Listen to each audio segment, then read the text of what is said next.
Bismillahirrahmanirrahim. Assalamualaikum warahmatullahi wabarakatuh. Kita lanjutkan lagi anak dari pembelajaran selanjutnya. Kita lanjut ke pembelajaran keempat. Di sini tadi yang sudah Bu jelaskan dari pembelajaran sebelumnya, ini ada ide untuk gambar cerita yang berkaitan dengan aspek sosial budaya.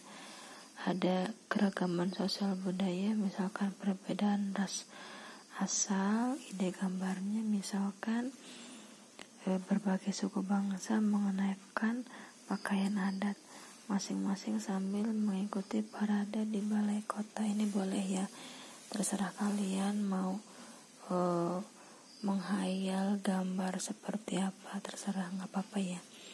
Yang kedua ini perbedaan lingkungan geografis. Ini letak geografis kita ya, kan ada yang di kota, ada ini di desa ya, ada ini perbedaan lingkungannya. Kira-kira ide gambar ceritanya seperti apa? Boleh ditulis ya sampai terakhir. Nah, kemudian jika sudah, kita akan belajar tentang wisata desa Sade ya. Ini sebagai bagian pengembangan ekonomi daerah, karena desa Sade ini merupakan tempat pengembangan wisata ya. Karena di desa Sade ini bukan hanya suku Sasaknya aja sebagai penghuninya, juga terdapat beberapa kerajinan ya, seperti kain tenun, songket, kuliner, dan berbagai hal lain yang menunjang kemajuan desa tersebut. Nah, makanya kenapa desa Sade ini layak menjadi objek wisata yang menarik untuk dikunjungi. Nah, selain tadi suku Sasaknya, kemudian songketnya, kain tenunnya, di desa Sade ini juga rumahnya masih tradisional ya. Atapnya masih dari ijuk, temboknya dari bambu ya, dan alasnya masih tanah. Ini juga salah satu aspek yang menunjang sebagai objek wisata. Nah, untuk pengembangan wisata ini pemerintah juga sudah menuliskan undang-undang ya nomor 9 tahun 1990 tentang kepariwisataan ini ya, yang menyatakan bahwa masyarakat memiliki kesempatan yang sama dan seluas-luasnya untuk berperan serta dalam penyelenggaraan kepariwisataan. Nah, saat ini usaha pengembangan pariwisata ini yang berorientasi pada masyarakat lokal masih minim ya, karena tidak ada finansial tadi itu ya, kurangnya finansial untuk mengelola atau terlibat langsung dalam kegiatan pariwisata itu ya. Nah, di sini ada beberapa kosakata yang kalian temukan di teks yang tadi. Boleh kalian tulis di sini ya, kemudian cari maknanya ya. Sudah Bu Guru temukan ini 3: pariwisata, budaya, dan partisipasi. Jika masih ada kata yang kurang kalian mengerti, silakan tulis di sini, kemudian cari ya. Jika ada yang masih belum mengerti, silakan tanyakan ke Bu Guru ya. Kemudian ada beberapa soal, silakan diisi ya sampai halaman 132, silakan diisi.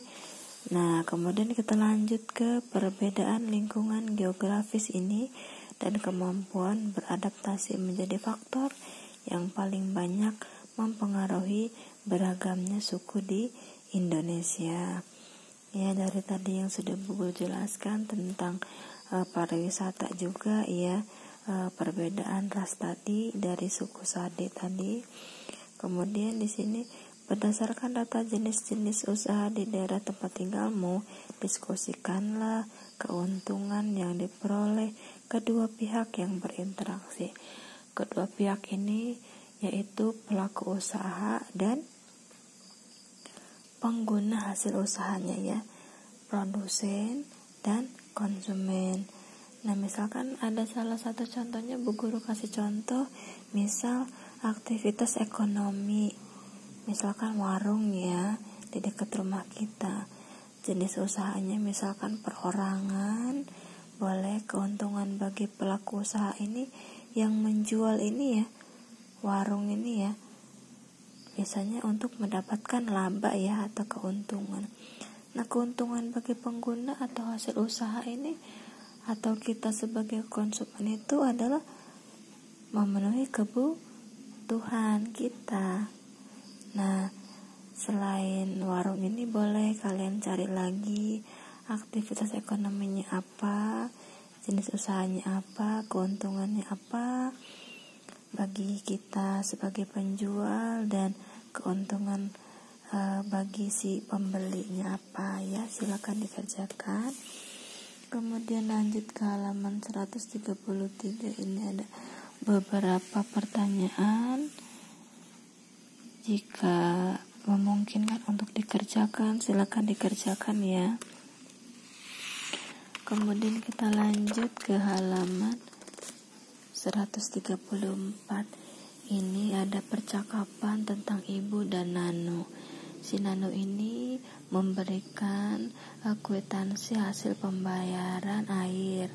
Kata Nano, bulan ini pembayarannya menurun. Kata Nano, sepertinya dia berhasil menghemat air. Iya, karena Nano juga sudah berhasil untuk menutup keran jika tidak diperlukan. Kemudian menutup keran ketika sedang menggosok gigi. Jika sudah selesai menggosok gigi, baru dibuka kerannya untuk berkumur. Kemudian orang tuanya juga ketika membersihkan sepeda memakai semprotan biasa ya, tidak memakai selang. Jadi air tidak terus mengalir ketika sedang membersihkan kendaraan. Nah, kata si ibunya juga seharusnya memang seperti itu, tetapi masih ada faktor lain yang mempengaruhi cadangan air. Ya, kata si Nano, jika kita sudah bisa menghemat air, berarti cadangan air di bumi ini semakin bertambah ya, katanya gitu, nanya ke mamahnya. Terus kata mamahnya bilang gini, seharusnya begitu, tetapi masih ada faktor lain yang mempengaruhi cadangan air. Makanya kalau mau melestarikan air, kita harus mengupayakan hal lainnya seperti menjaga kebersihan ya, kemudian banyak menanam pohon dan sebagainya. Nah, itulah caranya, bagaimana cara menghemat air. Kata Nano, iya, kalau hidup di daerah yang kekurangan air, kita juga harus menghemat air ya Bu. Ya benar, hemat air itu harus dijadikan gaya hidup, bukan perilaku spontan, no, katanya. Kalau sudah punya cara berpikir hemat, itu bermanfaat ya, pasti akan berhemat, katanya gitu ya. Coba selain Nano dan ibu ini, kalian pernah tidak mendiskusikan suatu hal kepada ibu kalian? Kalau misalkan ada, apa saja contohnya yang sudah kalian diskusikan sama orang tua, bisa ditulis di sini. Topiknya apa, pembicaraannya. Nah, bagaimana, kenapa kita harus hemat juga. Perilaku hemat ini digunakan untuk air dan energi. Perilaku apa misalkan. Nah, tahukah kamu barang-barang yang perlu dihemat itu apa saja? Silahkan diisi sayangnya jika perlu. Nah, cukup sekian dari Bu Guru. Ini pembelajaran keempat yang sudah selesai. Nanti ada soal dari Bu Guru ya. Kurang lebihnya mohon maaf. Bu Guru akhiri. Wassalamualaikum warahmatullahi wabarakatuh.